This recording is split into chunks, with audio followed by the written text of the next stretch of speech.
Grabación. Ay, no puede ser. Ay. Mi hija dice que tiene el mismo problema donde vive, que todos le preguntan por qué habla así. Que ¿En vive, dónde vive ella?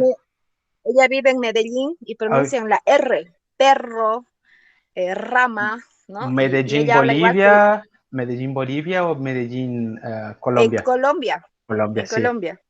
Sí, y justo ahorita le comentaba y me dice, ay, es mi historia de siempre. Entonces dile que hable a los colombianos, especialmente los de Cali, que su C es diferente, es una C producida aquí atrás y muy dura. Ellos no dicen Cali y Medellín está cerca de Cali, entonces me imagino que el acento sea similar en este sentido. Ellos dicen Cali, es duro y al Sí. mismo tiempo que hacen la C, hacen un flujo de aire hacia adelante. Cali. Yo soy de Colombia, es muy curioso. Sí, y los paisas también se comen la S, Los países ¿no? se comen la Como S, necesito.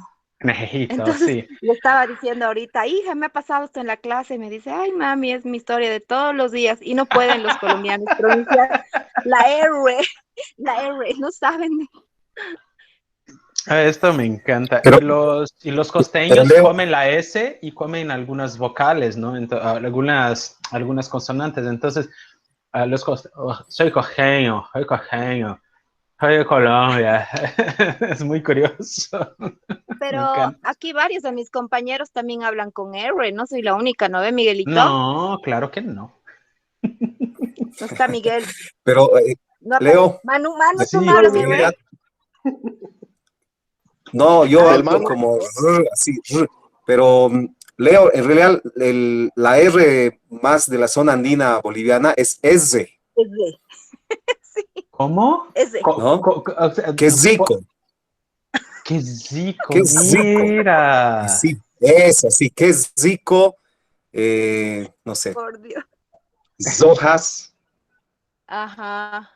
Entonces, por no querer hablar así, muchos le ponen la rico, Ajá, porque, para porque demarcar nos el... sale muy, claro, porque nos sale Claro. muy antinatural decir rico, nos sale así como muy forzado, no sé. A mí me sale así muy, muy difícil. Muy hispánico, Es muy difícil. colonizador. No, no. Yo tampoco puedo decir rico o rico, ¿no? Me sale rico. Claro, Ya, estoy ahí está exagerando. el intermedio, está el rico. Qué curioso y qué gracioso, además, ¿no? Está es muy que es interesante. más rico, Pau, porque Sí, lo estás diciendo más rico y Más es más rico, sabroso. más sí, sabroso. Claro, rico es más que rico. Cuando es sí. rico, es el Pancho. Y cuando es rico, es McDonald's. Ah, mira tú, ¿Verdad? También. Oh, Trancapecho y no. está McDonald's. bueno eso, El está Está rico bueno. es buenísimo McDonald's, el esto, rico sí. es Trancapecho. ¿Quién ha dicho eso? Qué curioso. González, Manuel. ¿Y cómo es con trancapecho? Rico será, pues. Sí, Rico. Rico, Rico. rico. No es rico, bien así alargadito. Sí. rico, sí.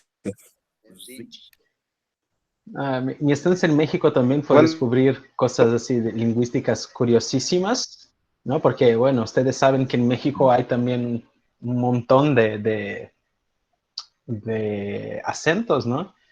Y aquí en Brasil, aún más grande, entonces tenemos diversos acentos, pero hay cosas muy curiosas. Y una en el lugar que vivía antes, que era en el estado de Ceará, que está como al noreste de Brasil, este, en donde vivía, en la provincia, no, las personas que eran de allá, que tenían por lo general las personas más humildes que venían de herencia más indígena, no pronunciaban la S. Entonces, en lugar de decir las cosas, ponían una R. Entonces decían las cojas. Era muy curioso. Y después yo fui a descubrir que lingüísticamente esta región, los indígenas de ahí no tenían el fonema de la S. Entonces, por esto que históricamente las personas, aunque sepan decir la S no la utilizan por hábitos, ¿no? Entonces debe de ser la misma cosa del psico ahí de la Z ahí del sonido.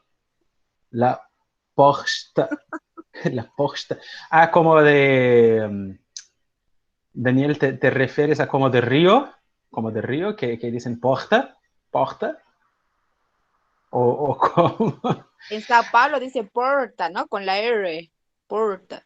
Sí, la R que en Brasil es muy curioso. Nosotros tenemos una R que es propia, que es algo muy similar a la del gringo, que es porta, porta, porta. Es muy parecida con un gringo diciendo porta, ¿no? Pero tenemos la R que es mi R, que es porta, porta. Por esto que para mí la R es muy fácil, porque en mi acento original yo tengo esta R.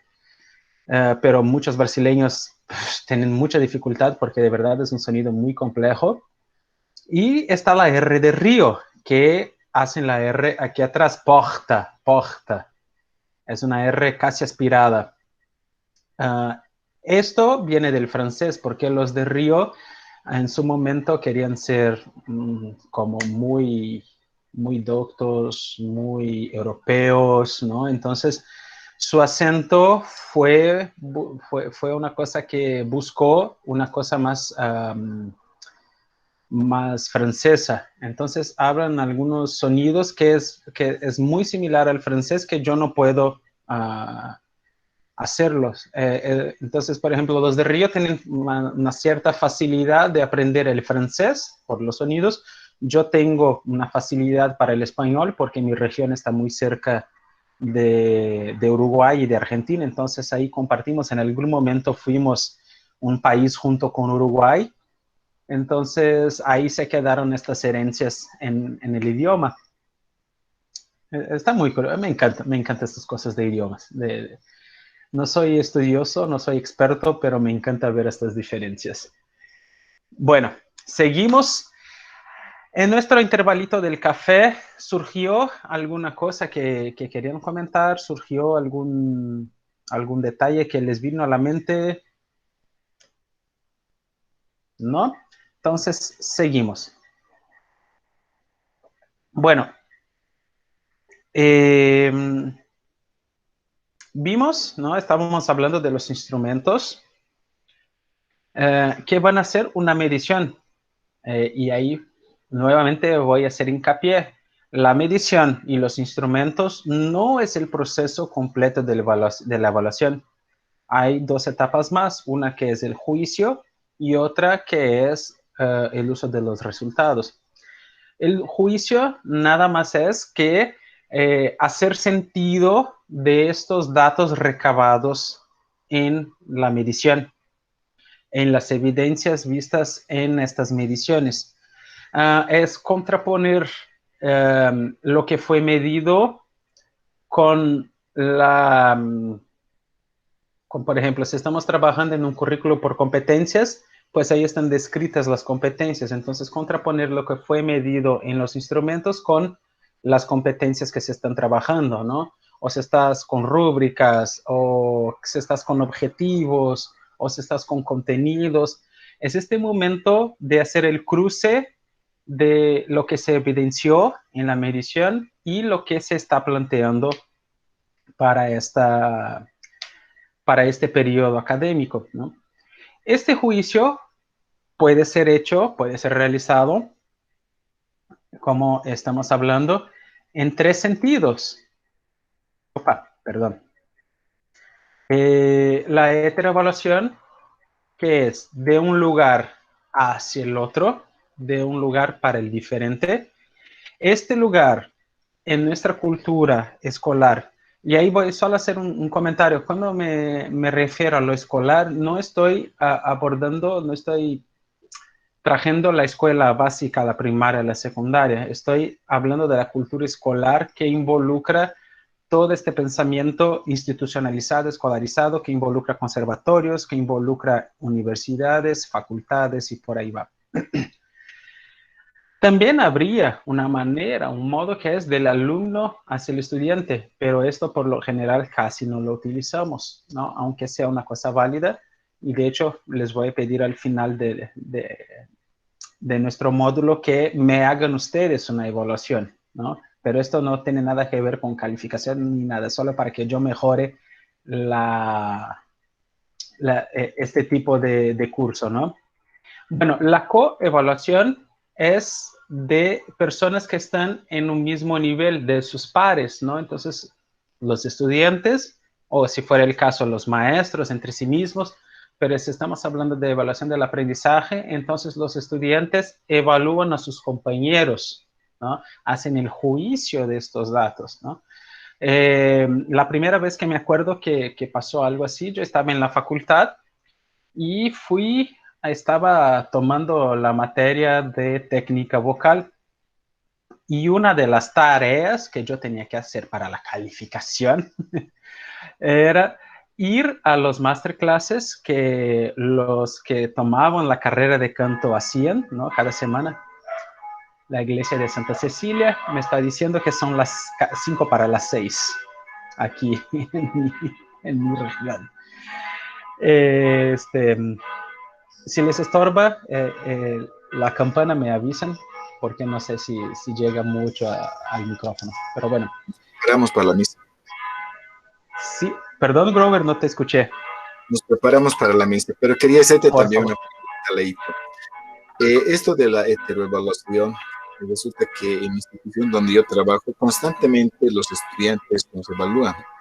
Bueno, la rectora de mi institución hace de que cada trimestre de trabajo haya esa heteroevaluación. Entonces, tenemos una autoevaluación o esa evaluación de parte de los estudiantes, de cómo damos nuestra clase, cómo es la manera, el trato con los estudiantes y cómo en realidad nos desarrollamos durante todo ese trimestre, ¿no? Y después, a final de gestión, también hacemos lo mismo.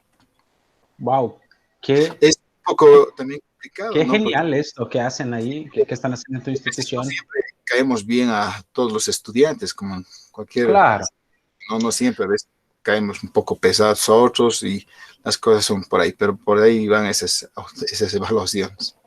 Sí, el problema del estudiante evaluar el maestro muchas veces está, bueno, casi siempre de hecho de lo que he visto, esto no dicen en la parte investigativa, pero más bien desde mi experiencia, es que los estudiantes utilizan esto como un momento de atacar el maestro que no les cae bien.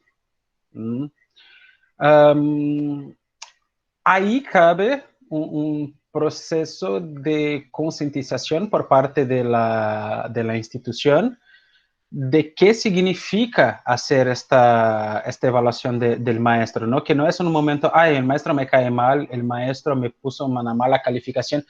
No, es trabajar este espíritu y esta noción de que tienes que tener un pensamiento crítico, tienes que hacer un proceso para de verdad mejorar tu proceso educativo y por ahí va. El problema está muchas veces que los estudiantes piensan que, ok, voy a hacer daño al maestro o algo así, ¿no? Pero ya en las universidades yo casi no veo esto, ¿eh? Pero más bien, porque ahí creo que también tiene que ver con que están ya en sus lugares de, ok, aquí me gusta, estoy aquí porque finalmente elegí esta carrera o mis papás me lo obligaron o algo así, pero no veo tanto esto. Sí hay uno que otro, pero por lo general en la universidad muy tranquilo hacer esto. El problema también, más allá de los estudiantes que quieren hacer daño, es el uso que se hace de esta evaluación de la enseñanza, ¿no? Por ejemplo, ahí se queda nada más para hacer daño al maestro, alguna cosa, o de verdad estos datos sirven como mecanismo de retroalimentación, ¿no? En este modelo que les comentaba que estoy diseñando para mi universidad, una de las cosas que se está planeando es que en el momento en que se ubique, en que se vea alguna cosa en términos que podemos hacer en términos formativos, nosotros vamos a inserir esto en nuestra semana pedagógica, ¿no? Que vamos a poner Entonces, ahora, por ejemplo, estamos haciendo un esfuerzo muy grande para poder capacitar a muchos maestros, especialmente a los más antiguos, en cómo utilizar la tecnología, el Moodle, el Google Meet, el WhatsApp, lo que sea, ¿no? Todo eso, porque muchos no están acostumbrados a utilizar un Drive, una nube o lo que sea. Entonces, esto es el tipo de cosas que se puede sacar de una evaluación de los maestros. Mire, están necesitando una formación pues tecnológica, o en nuestro caso, ¿no? De la música, necesitan una formación de utilizar un editor de audio, un editor de partitura, un editor gratis de audio. Bueno, vamos a impartir una capacitación de Audacity, ¿no? No todos salimos de la carrera sabiendo hacer estas cosas, no todos salimos, algunos todavía escriben en sus pentagramas. Hay un compositor muy bueno en mi universidad, es Roberto Victorio, excelente compositor, excelente persona, excelente maestro. Todas sus partituras son manuales todavía. Es bonito, me encanta ver su grafía musical, que es muy bonita, pero si quieres escuchar cómo suena, tienes que tener el grupo, no puedes meterle un MIDI o algo así para por lo menos tener una idea del sonido, ¿no? Entonces son estas cositas que puede salir de algo de una evaluación con los maestros. O incluso hacer cambios drásticos. En la institución que estuve, en Ceará, hubo un caso una vez de que en una materia en específico, el maestro que estaba, pues ahí tuvo problema con los estudiantes, pero no era por su carácter. Más bien él estaba ahí como que le faltaba horas de enseñanza, entonces le impusieron impartir esta materia, y ahí los estudiantes después pusieron en sus evaluaciones, ¿no? Entonces este maestro, pues ahí estaba respaldado de que no era su campo impartir esta materia. Y por ahí va la cosa. Y bueno, obviamente también tenemos la autoevaluación que hemos platicado. Fíjense que esto, ¿no?, está independiente de los instrumentos de medición, porque nosotros podemos utilizar para cualquier uno de estos tres, esa es la dirección, ¿no?, es el flujo del juicio. Podemos utilizar la bitácora, el maestro, por ejemplo, puede tener una bitácora de desempeño, puede tener un portafolios de su producción, de sus productos investigativos, educativos, artísticos, ¿no? El maestro puede también autoevaluarse en su producción, ¿no? Entonces, todo esto es aparte de los instrumentos de medición. Entonces, cuando decimos, estamos haciendo una autoevaluación, sí, pero ¿con qué instrumento? ¿No? Por lo general sabemos que es un tipo cuestionario, ¿no?, pero no necesariamente necesita ser. Se puede, como les comenté, usar la grabación y que el estudiante utilice una rúbrica o una lista de cotejo o una lista con objetivos, algo así, para ver los elementos. O este ejemplo que les envié, ¿no?, de la escala esta de cuerdas frotadas. Y ahí el estudiante se mira, se ve, y con base en estos parámetros también ayuda. Y está muy bien lo que dijo, creo que fue Eduardo antes, ¿no? Muchas veces los estudiantes no se dan cuenta, y ahí es el momento de que se junta el juicio del maestro con el juicio del mismo estudiante, y si se puede, con el juicio de sus pares, de sus compañeros, ¿no? Y de ahí se saca un juicio solo, ¿no? Entre más elementos tengamos, más posibilidades tenemos. El problema está en los 400 estudiantes, porque esto nos toma tiempo. Entonces, entre más podamos hacer, mejor va a ser el aprendizaje del estudiante, pero tenemos que ser realistas con nuestro contexto, ¿sí? ¿Alguien tiene algún comentario sobre respecto a la dirección del juicio? Si no, voy a seguir aquí. Bueno, la tercera etapa, entonces, son los usos de los resultados, y lo que sabemos que se hace en esta cultura escolar, ¿no? Que llega a la universidad es la calificación. El sistema nos exige este tipo de trabajo. Solo conocí 2 instituciones de nivel superior. Una hice mi carrera de musicoterapia y la otra estuve ahí visitando para hacer su acreditación, que no utilizaban sistemas de notas, ¿no? Utilizaban el sistema de aprobado y no aprobado, ¿no? Entonces, internamente, yo no sé cómo funcionaba. Bueno, la que hice la carrera de musicoterapia cambió este sistema después que yo egresé. Entonces, de hecho, no egresé, deserté. Pero empezó después. Entonces, no sé cómo fue este cambio para ellos.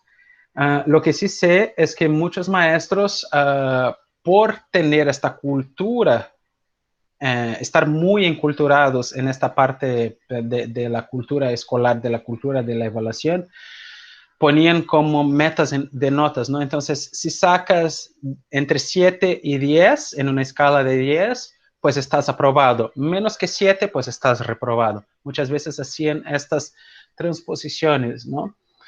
Lo que es una pérdida para el sistema que han implementado, porque la idea de no tener notas es no cuantificar esto, más bien buscar ver los objetivos de la materia, de este componente, de esta materia, de este conocimiento, y, como comenté, contraponer con los aprendizajes del estudiante y ver si está más o menos por ahí, ¿no?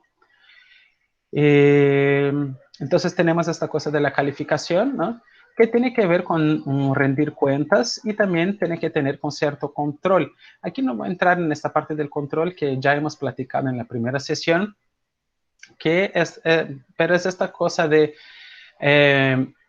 intimidar a los estudiantes utilizando la evaluación como una herramienta, un mecanismo perverso para quédense callados o estudien o algo, porque esto va a salir en la evaluación, ¿no? Entonces, pero bueno.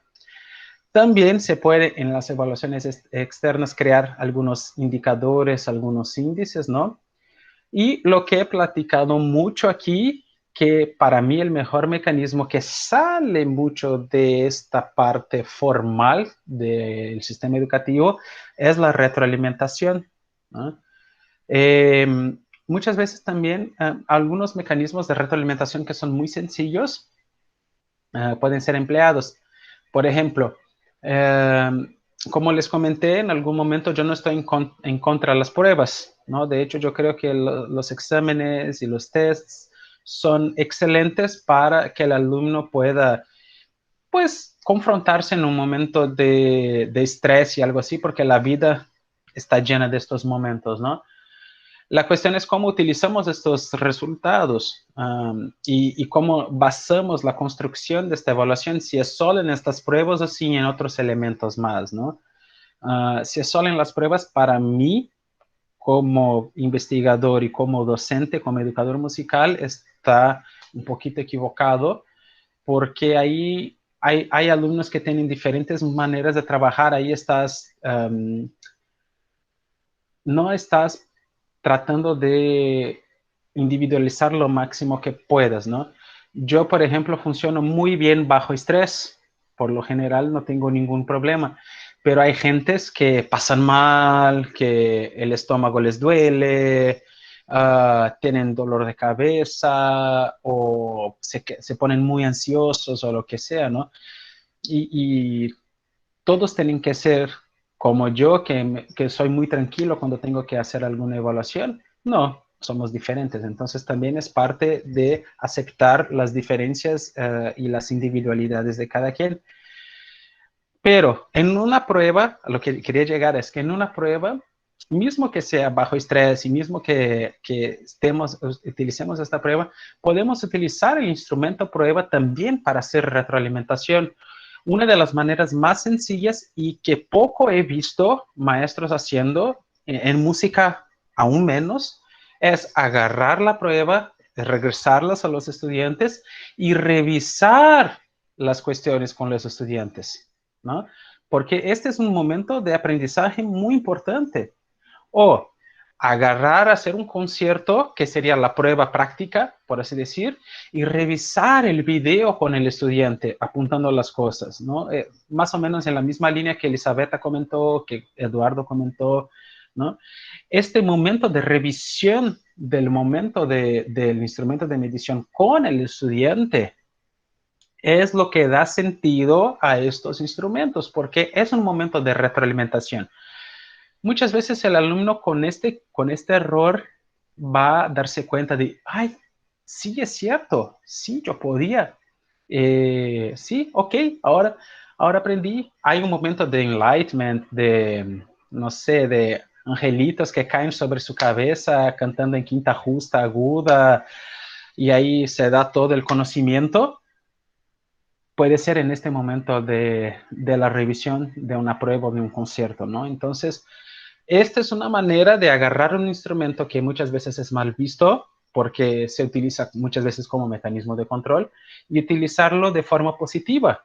Vamos a utilizar la prueba, vamos a utilizar el concierto y vamos a aprovechar estos momentos para retroalimentar y construir el aprendizaje a partir de los errores también de los estudiantes, ¿no? Y apuntar las cosas. Esta es nuestra función, básicamente, ¿no? Es trabajar en esto. Yo pongo aquí la regulación como un momento que tiene que ver con esto que platiqué del concierto, pero muchas veces la regulación no se pasa después de una evaluación formalizada, de un proceso formalizado, más bien son en estos procesos de lo informal, de lo que pasa en el momento, ¿no? Ah, mira, yo vi que el estudiante está utilizando mal el cambio del tercer para el cuarto dedo. Ah, bueno, entonces en este momento ya hago un mecanismo de regulación, le moldeo como es, modelo para él como debería de ser. He regulado la situación, ¿no? Es como regular la temperatura de tu, ¿cómo se dice en español? La regadera. Regular la temperatura de la regadera, ¿no? O sea, está muy caliente, pues aquí lo cambio, es lo mismo. Por esto muchas veces no nos damos cuenta que estos mecanismos también son evaluación, ¿no? Y bueno, estos son los usos de los resultados. ¿Alguien tiene algún comentario respecto de esto? ¿Quiere aportar con algo?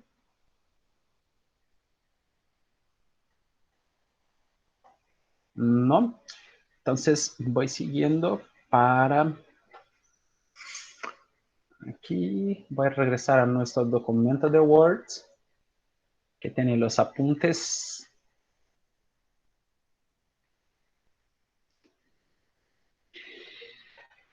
Ajá, proceso, producto.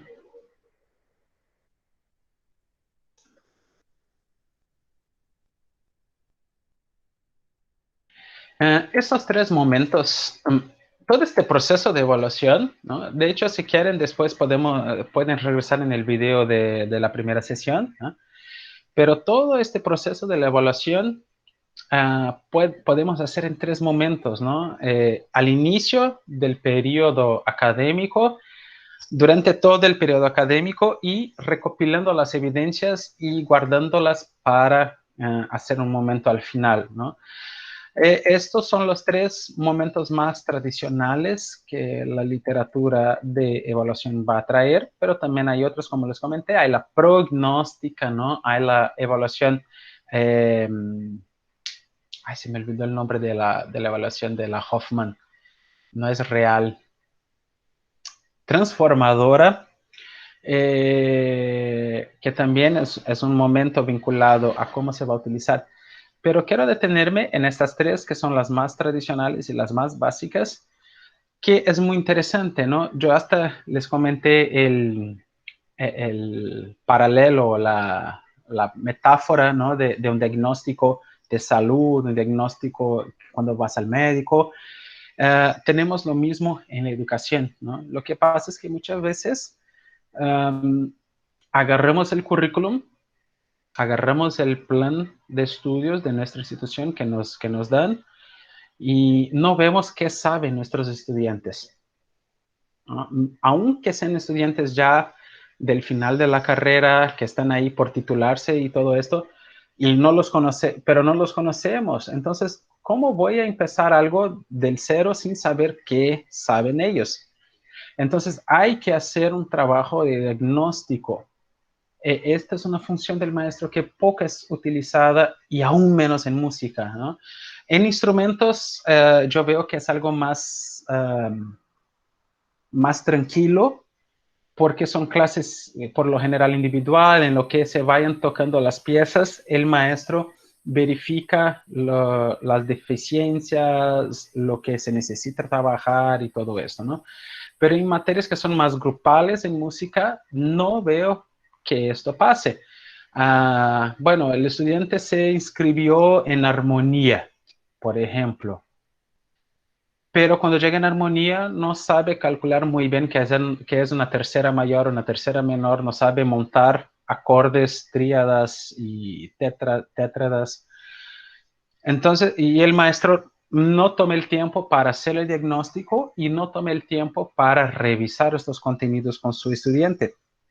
Esto es malo porque el estudiante se frustra, el maestro cree que el problema es del estudiante cuando en realidad podía regresar un poquito más, o incluso ya pasó conmigo de ver que lo que tenía planeado yo era muy básico para ellos, entonces aproveché para avanzar un poquito más. Entonces el diagnóstico es un momento muy, muy, muy importante. Y cuando trabajamos en clases grupales, ¿no? Hacer una evaluación diagnóstica nos hace cambiar el programa, nos proporciona oportunidades de cambios del programa, ¿no? Entonces, sí es importante. Apenas hice, este semestre empezó y este semestre estoy impartiendo entrenamiento auditivo, el tercer semestre de entrenamiento auditivo y contrapunto 1, ¿no? Y en las personas de contrapunto yo ya las conocía, excepto a una, todas las conocía porque hicieron entrenamiento auditivo 1 conmigo, entonces sabía que habíamos trabajado, las conocía, sabía cómo manejaban las cosas, entonces estuvo bien, ¿no? Hice una tarea diagnóstica, pero era más o menos lo que pensaba.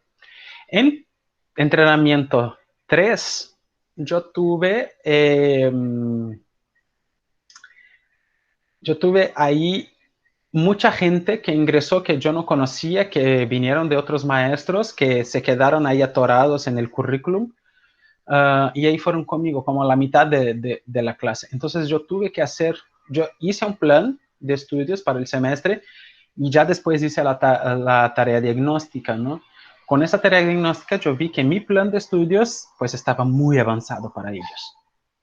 Entonces tuve que regresar una rayita, ¿no? Bajar un poquito para que acompañasen y para que además, si yo mantuviera la cosa hasta arriba, con la cosa de la virtualidad estaría aún más difícil, iba a ser un desastre, entonces preferí bajar una rayita con la parte de la tecnología y todas las dificultades que tenemos, para que puedan sacar un buen provecho de este semestre, ¿no? Entonces, la tarea diagnóstica, la evaluación diagnóstica es un momento muy importante, especialmente cuando no conocemos el grupo. La evaluación formativa tiene esta idea de formación, ¿no? Entonces, ella da esta idea de ciclo, de hecho espiral, pero de ciclo de que evalúo, reviso y los resultados que me arrojan aquí, voy a pensar de nuevo en la enseñanza y voy a replantear que sea el currículum, que sea el método, que sea la didáctica, que sean mis clases, o sea, la evaluación formativa tiene que ver con esta idea de que voy a aprovechar para hacer formación que va a formar el plan de estudios, ¿no? Y la sumativa, pues, va sumando las cosas y por lo general la sumativa es la más utilizada y es la que es traducida en calificaciones. Bueno, entregaste este trabajo 10, sacaste 7 en tu prueba, 10 más 7, 17, por 2, pues ahí, entre 2, pues ahí es 8.5, ¿no? Algo así. Es lo más común. Pero la sumativa es muy interesante que cuando no la vemos con esta visión de pura calificación, ella se torna más o menos como un portafolios del estudiante, ¿no? Porque ahí vamos recabando las evidencias y el estudiante puede mantener estas evidencias consigo mismo para ver este proceso, este camino del inicio al fin. Entonces, básicamente tenemos estos tres momentos y una que es, como les comenté en la primera sesión, es muy utilizada en la música, es la prognóstica, ¿no? Cuando se hacen las pruebas de aptitud musicales para ingresar a las carreras, a las licenciaturas. Porque se está haciendo, bueno, de hecho tenemos dos tipos, la de habilidades y la prognóstica, la de aptitudes, ¿no? La de habilidades sería como una fotografía del momento. Estoy hablando en términos conceptuales, no en la práctica como tal, como se hace en las licenciaturas o las universidades o en los conservatorios, pero en términos conceptuales, una prueba de habilidades o de competencias musicales es una fotografía del momento. Si en esta fotografía el estudiante tiene las habilidades necesarias para ingresar a la carrera, pues ingresa. Una prueba de aptitudes musicales, a su vez, va a ser una visión más prognóstica, porque ella va, y esta es la más difícil de llevarla a cabo y de ponerla en marcha, ¿no? Porque en lugar de decir, de sacar la fotografía de este momento, va a decir, mire, el estudiante está así, pero su potencial para llegar en algún lugar es este. Por esta es prognóstica, porque está prognosticando, está dando una idea de dónde puede llegar el estudiante, ¿no? En términos científicos, ya han tratado de hacer muchas baterías, como les llaman a estos, muchas baterías de tests para medir la aptitud y que esta aptitud sea como un indicativo de lo que puede venir a ser el estudiante. La más conocida es una de las más antiguas, que es la de Carl Seashore. De hecho, creo que por ahí pueden hallarla en línea. Y hay una otra, Gold something. Yo tengo una amiga de México que está haciendo la versión hispánica de esta prueba. Hasta le puedo preguntar cómo anda con esto. La idea es precisamente hacer una batería de pruebas, ¿no? De test, y ver cuáles serían los potenciales de este niño. Un ejemplo, ¿qué sería una prueba de habilidades? Tocas un intervalo musical y preguntas al niño, ¿qué intervalo es este? O preguntas al estudiante, ¿no? ¿Qué intervalo es este? Al chamaco. Una prueba de aptitudes. ¿Cuál de los dos el primer, o mejor dicho, la segunda nota es más aguda o más grave? Porque muchas veces no saben nombrar al intervalo, pero tiene el oído para decir cuál es la más aguda, la más grave. Entonces, por ahí va la cosa, ¿no? Aquí en Brasil hay una metodología de enseñanza. En Brasil está trabajando desde hace unos 15 años en un concepto llamado enseñanza colectiva de instrumentos musicales, ¿no? Que es diferente de enseñanza grupal. Ahí tiene una diferencia, que enseñanza grupal por lo general es una enseñanza individualizada dentro de un grupo. La enseñanza colectiva trata de enseñar diferentes instrumentos con un mismo maestro en grupos heterogéneos.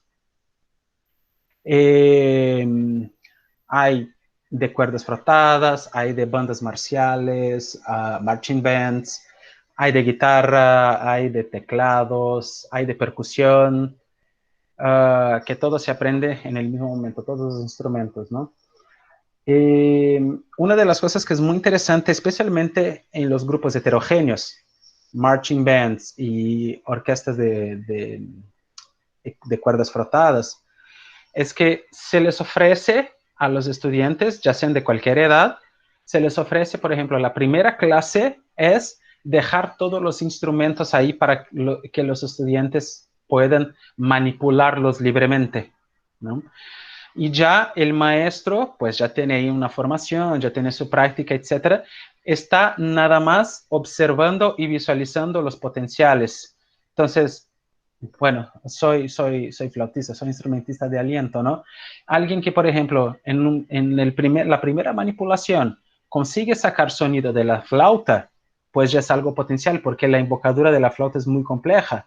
Alguien que llega el momento y ya saca un sonido en la trompeta o en cualquier vocal de metal, ¿no? O de la trompa, que es aún más difícil, pues ahí ya tiene potencial. Entonces, en lugar de agarrar a alguien que tuvo dificultades de sacar sonido en un instrumento X, ya ubica aquel que tiene el potencial para ese instrumento y ahí trabaja en ese instrumento para esta persona, ¿no? Entonces, es una evaluación prognóstica, ¿no? Además, poquito diagnóstica, pero prognóstica, porque ve el potencial que tiene a partir de ahí. Entonces, esta es una cosa interesante. Dime, Perdón, Damián. una pregunta. Aquí, entonces, cuando hablas del modelo prognóstico, ya no tiene las mismas etapas, o sea, ya no es diagnóstica, formativa y sumativa, o podría tener esas tres etapas también. No, lo prognóstico es un momento que vas a ver cómo va. Hasta puedes hacer en muchos momentos, ¿no? Si pensamos, por ejemplo, vamos a hacer el paralelo con la salud, ¿no?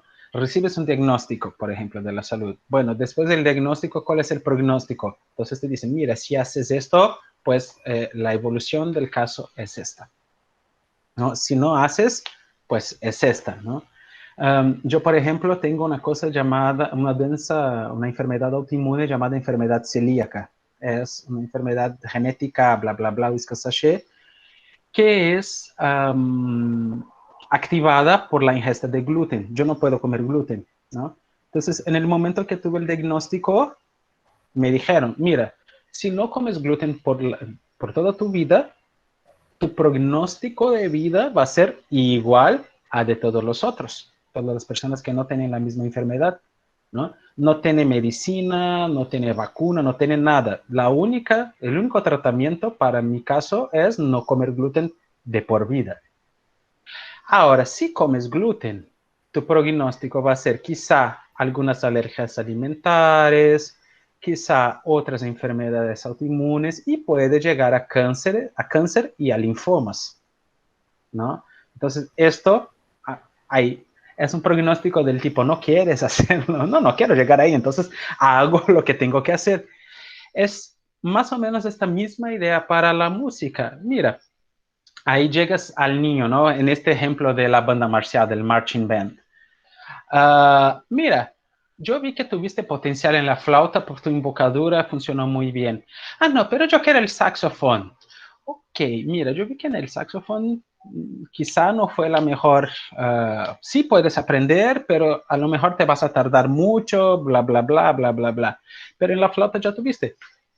Puedes elegir, pero vas a tener más o menos dificultades. Es un pronóstico, ¿no? Entonces, pues ahí estás dando una idea de dónde se puede llegar e incluso, obviamente, dependiendo de la edad de la persona y de todo esto, vas a poder sugerir cosas, ¿no? Sugerir caminos para hacer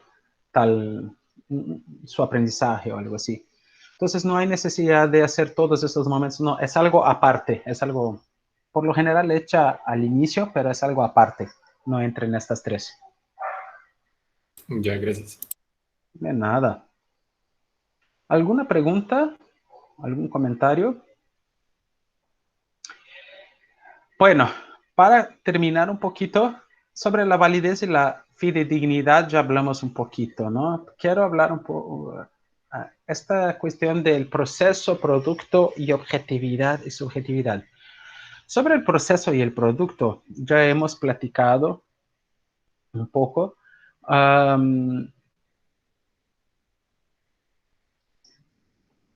Creo que ya les he comentado que hay tres momentos de la historia de la teoría curricular, ¿no? Tres momentos históricos que van a enfocar el objeto del aprendizaje en 3 tipos de objetos, ¿no? Entonces, si vemos históricamente el currículum, ¿no? La primera cosa que querían era que se desarrollase gente que tuvieran productos perfectos, ¿no? Este es lo que llamamos, lo que Shirley Grundy, una teórica del currículum, va a llamar de interés práctico. Entonces, este producto nosotros podemos utilizar para ser el objeto de la evaluación, ¿no? El problema de mirar solamente el producto, y esto aquí todos ya sabemos porque fuimos estudiantes, somos estudiantes y somos maestros de música. El problema es que el producto no representa necesariamente todo el camino. Y ahí hasta voy a hacer un puente con el pronóstico, ¿no?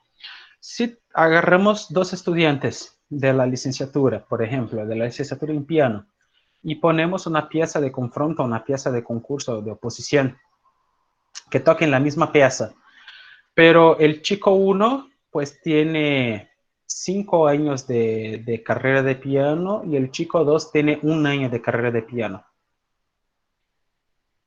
Probablemente el chico 1 con 5 años va a tener más mecanismos, más capacidades, más habilidades, ya sean mecánicas interpretativas de vida, lo que sea, para sacar mejor la pieza. Y ya el chico 2 que tiene 1 año, pues va a tener menos mecanismos. No es que no va a sacarlo, sino va a tener menos modos de hacer esto, ¿no?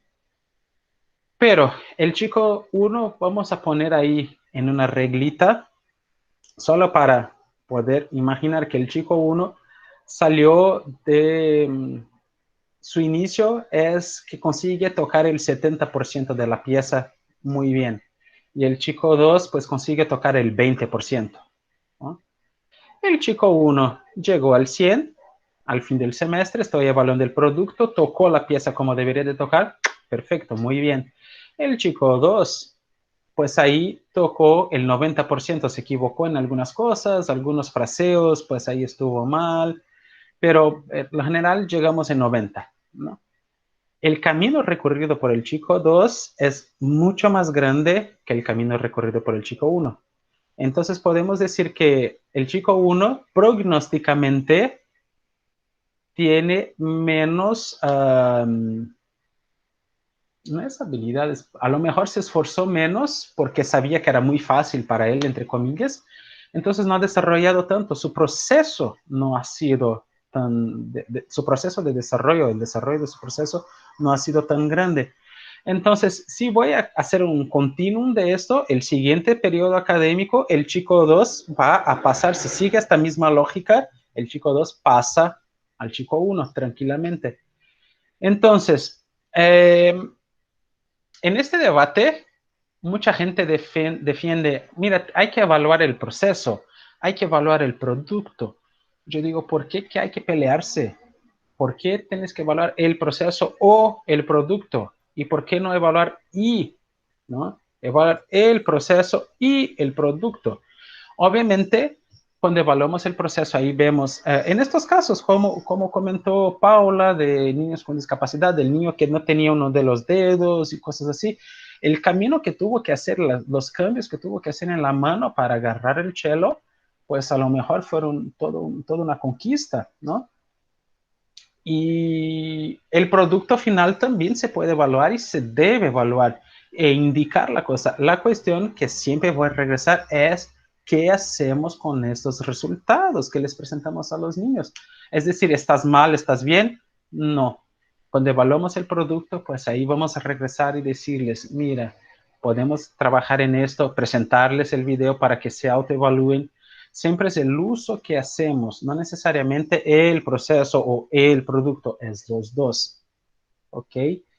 Y un tercer momento del currículum que Shirley Grundy va a decir es la praxis, ¿no? En el cual ya dejamos de pensar en el proceso, en el producto, pero estamos pensando en el desarrollo de la autonomía del estudiante. Es algo más allá del proceso tal cual. Es un lugar en que trabajamos que el estudiante pueda aprender como ya hemos platicado, ¿sí? Entonces, sobre el proceso y el producto, muchas veces nos van a pedir el producto, pero podemos ahí organizar nuestra manera de evaluación para también incorporar el proceso la evaluación del proceso en el proceso de evaluación. Y bueno, sobre la objetividad, la subjetividad, esta es una gran cuestión, ¿no? A mí me gusta utilizar el término objetividad, que tiene que ver con, ya no es ni subjetividad ni objetividad, ya involucra todo. De nuevo, es esta idea de buscar el equilibrio. El argumento de la gente que habla de la evaluación en música tiene que ser muy subjetiva, es que música es un arte, música es una expresión, y por ser esto no podemos poner parámetros objetivos porque finalmente estaríamos atacando a la persona, porque finalmente el arte es una interpretación de la persona. Por otro lado, la gente que defiende la objetividad, pues dice que todo tiene que ser medible, tenemos que poner parámetros muy establecidos, y esto es una evaluación. Si no hay estas cuestiones, entonces no estamos haciendo la evaluación. Bueno, estamos en un lugar en el medio, y ahí la verdad es que no hay una respuesta correcta, ¿no? La verdad es que tenemos que posicionarnos y estar muy conscientes de nuestra elección. Yo, como casi en toda en la vida, yo soy del equilibrio. Entonces, yo busco un equilibrio entre lo subjetivo y lo objetivo, ¿no? Hay cosas en la música que son objetivas que podemos evaluar objetivamente, ¿no?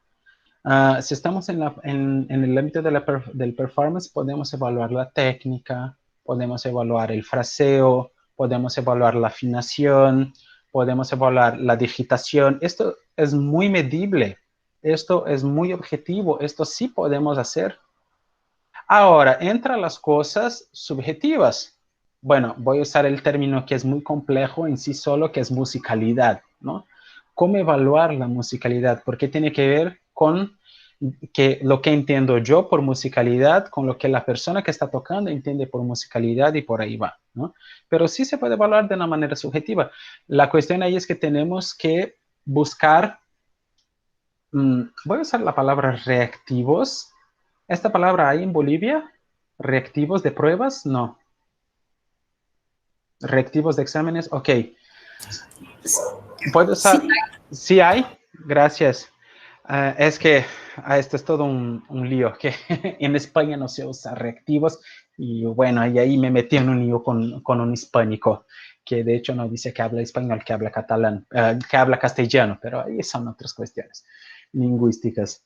Tenemos que redactar bien los reactivos, ¿no? Entonces, en el momento en que estamos ahí evaluando, haciendo una medición de algo que es subjetivo, ahí quizá la mejor cosa no sea meter parámetros objetivos.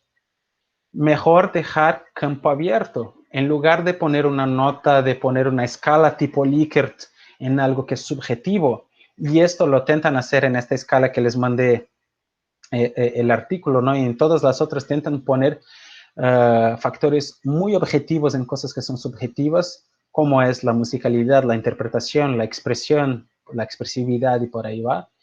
Dejar campo abierto, en lugar de poner una escala, una nota o lo que sea, poner un espacio para comentarios. Ahí tenemos algo cualitativo, ¿no? El reto está cuando estamos en un sistema. Como siempre, lo que nos reta a la evaluación en música es cuando trabajamos en lo formalizado, en los sistemas educativos, ¿no? Que tenemos que dar una nota, dar algo así, ¿no? Este es nuestro problema.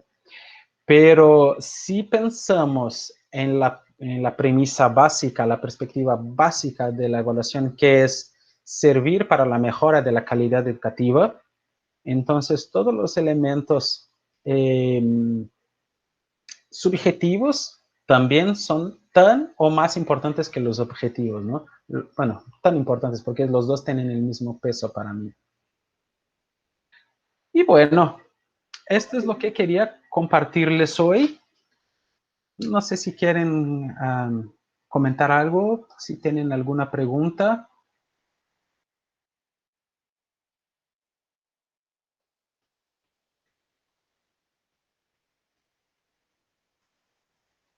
¿No?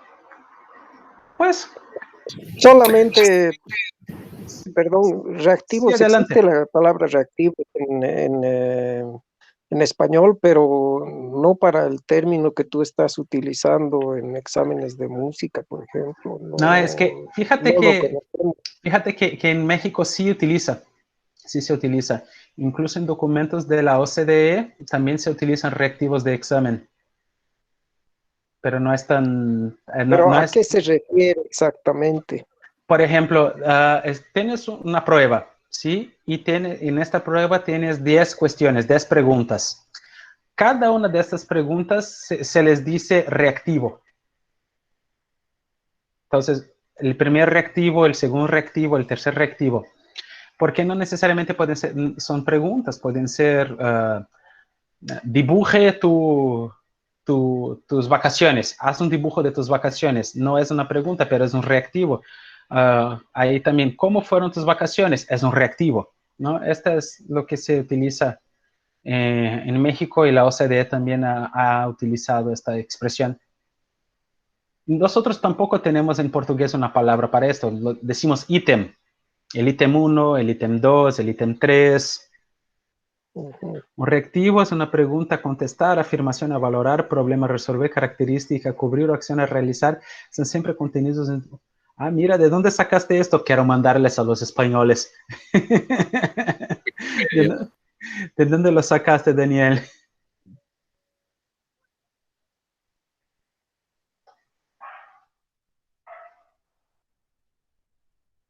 Bueno, acá no me dicen. La página. Escribió la página. Ahí está. Ahí Está está. en la página. Mira, yo no conozco este Vaya, es la primera vez que escucho que se utiliza en esta clase de términos en este sentido. No lo dudo, ¿no? Es tanto que es lo bonito de los idiomas, ¿no? Porque finalmente hay palabras que cambian. Es muy curioso que cuando llegan los mexicanos en Argentina, hay un pan dulce en México que se llama concha, ¿no? Que es un pan dulce con una camada de azúcar arribita. Y es similar a una concha de la playa, ¿no? Pero llegan a la panadería y piden una concha en Argentina, y ahí piden a la muchacha una concha, entonces se queda un poquito feo. O cuando los argentinos llegan a México y ahí dicen, ahí está un pendejito, pero pendejo en mexicano es una palabra grosera, muy fuerte. Pero pendejo para los argentinos, no sé si Bolivia también, es un niño chiquito. O sea, no pasa nada. Entonces sí, tiene que ver con los idiomas, sí, está interesante. Pero bueno, entonces... Leonardo, ¿me escuchas? Sí, muy bien. ¿Podrías tal vez hablar un poquito de la evaluación formadora? Muy bien, la evaluación formadora es un concepto de Hoffman, está en portugués. Déjame buscar aquí, voy a buscar después algún artículo suyo. Hoffman PDF, quizá consiga incluso el libro. Mira, hay un artículo en español, entonces estaría mejor. ¿Es un artículo? Es un instructivo. No, es un artículo, sí. Les voy a mandar el enlace. La evaluación formadora está en esta idea de lo que les comenté, de que dijo Shirley Grundy de los tres tipos de currículum, ¿no? De los tres intereses, que tenemos el producto, el currículo que se basa en el producto, y ahí la evaluación va a evaluar el producto, el proceso, y ahí la evaluación va a evaluar el proceso, y la praxis, ¿no? Que es el desarrollo de la autonomía, del aprender a aprender, y por ahí va. La evaluación formadora va en este último sentido. Ella va a trabajar esta idea de retroalimentación y generar la autonomía en el estudiante, que la evaluación sea el mecanismo que genera este proceso cíclico de que, mire, estoy aprendiendo, no estoy aprendiendo, estoy siendo consciente de mi proceso de desarrollo, de aprendizaje. Es diferente de la evaluación formativa, ¿sí? La evaluación formativa es que tiene que ver con la diagnóstica de estas tres, la sumativa, la formativa y la diagnóstica, ¿no? Que es parecido con esto, pero no necesariamente busca que el estudiante sea consciente de su proceso de aprendizaje. Dependiendo de la edad, pues busca más del maestro, sirve más para el maestro, para que el maestro pueda cambiar sus prácticas de enseñanza, o no cambiar, más bien adecuarlas, que para el estudiante. La evaluación formadora y transformadora, pues busca precisamente este proceso en el estudiante, ¿no? ¿Respondí? Sí, gracias. No, de nada. Estaba aquí buscando. Les voy a enviar copiar enlace. No leí este enlace, no lo he leído, pero me parece que está interesante por lo que he echado un ojito aquí. Entonces, de hecho habla de arquitectura, ¿no? Pero ahí también habla de Hoffman. Entonces, pues les queda algunas sugerencias. Mira, incluso utiliza Malbrand, que es de la música, pero el objeto de investigación es la arquitectura. Ok, muy bien. Suele pasar. ¿Tenemos alguna duda más? ¿Alguna pregunta?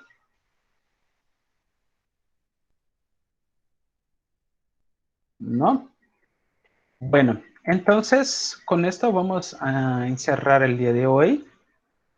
Déjame parar la grabación. No es esto, es aquí. La siguiente semana